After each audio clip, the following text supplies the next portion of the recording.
Hello everyone, welcome to VisualCAMc for Onshape. Let's start out by telling you a little bit about the VisualCAMc for Onshape display. We have three main areas to the plugin.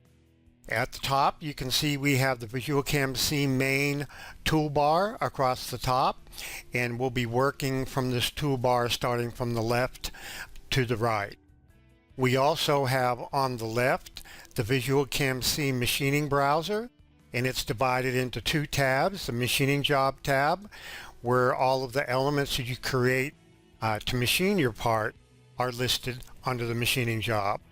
And then we also have a tools tab where you can create and define your cutting tools that you want to use to machine your part. Also, I wanted to mention too, the main area on the display in VisualCAMc, you have a heads-up toolbar at the top for viewing and display functions.